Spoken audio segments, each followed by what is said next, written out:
직장에서 계속해서 성질을 건드리는 사람이 있었어요. 그때의 감정을 보니 거품처럼 화가 부글부글 끓어오르는 거예요. 폭발 직전이었는데 그것을 계속 보고 있으니 화가 가라앉아서 감정을 폭발시키지 않고 지나갔던 경우가 있습니다. 그때 그렇게 화가 난 바탕에 그 사람은 틀렸고 내가 정당하다는 마음이 있었던 것 같아요.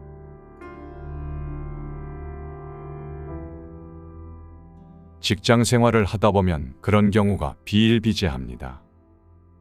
업무 관계로 서로 논쟁을 하다 보니 화가 점점 올라오는데 상대가 상관이면 화도 못 내고 속으로만 부글부글 끓겠지요. 그러면 보통은 내면에서 일어나는 화에 먹혀버립니다. 생활서는 그때 그것을 놓치지 말아야 합니다. 그때 일어나는 화를 알아차리란 말입니다.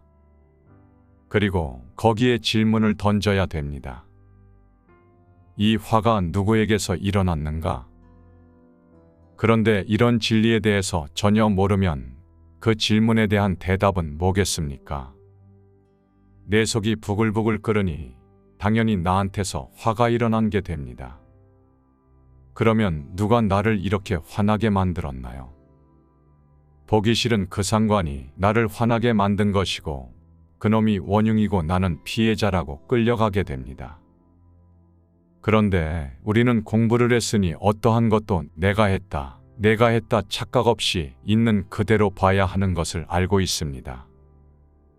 하지만 화가 일어난 그 순간에 그것을 알아차려서 질문을 던져주지 않으면 그 배운 것은 아무 소용이 없는 겁니다. 이 화가 누구에게서 일어났는가?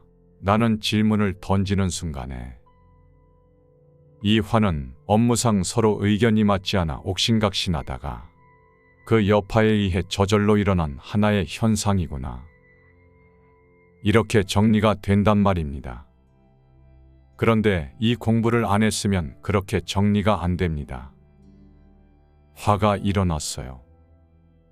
일어난 건 일어난 것이지 어떻게 할 수가 없지요. 엎질러진 물을 담을 수 없듯이 이미 이 마음에서 일어난 화를 없앨 수는 없는 겁니다. 그렇지만 일어난 화를 내가 일으켰다는 착각을 끝까지 가져가지 않는 것이 바로 생활선의 백미입니다.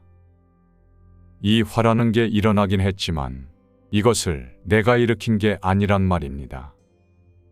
그냥 연기법에 의해서 하나의 현상으로 일어난 겁니다. 그런데 그 화라는 현상은 영원히 지속되지 않고 일어났다가는 사라집니다. 찰나 동안의 연기법에 의해 하나의 현상으로 화라는 게 일어났다가 사라졌다는 걸 알아차리는 순간 그 화는 사라지고 없습니다. 그런데 그것을 알아차리지 못하면 거기에 매달려서 계속 끌려가게 됩니다. 그래서 그 화를 깊은 잠재의식까지 집어넣고서 김 부장 이 나쁜 놈 같으니 하면서 회식 자리에 가면 술 한잔 먹고 안주감으로 김 부장 올려놓고 씹고 있잖아요. 그런데 문제는 그렇게 한다고 해서 김 부장이 어떻게 되는 게 아니고 자기가 골병 든다는 겁니다. 화가 자기 마음속에 들어있으니 그게 기회만 되면 자꾸 뜨게 됩니다. 그러면 현상적으로도 이 몸과 마음이 건강하고 행복하고 즐겁지 못한 겁니다. 깨달음은 나중 문제이고 그 한순간을 알아차리느냐 알아차리지 못하느냐 하는 이 간단한 것 하나로 삶이 바뀌는 겁니다. 바로 알아차리게 되면 일어난 것이 무엇이건 그것은 내가 한 것도 아니고 우주 현상계가 통째로 하나가 되어 시줄, 날줄이 엮여서 펼쳐지듯이 이 인간 세계에서 나와 너 사이에서 저절로 이런저런 현상이 일어나게 된 것입니다.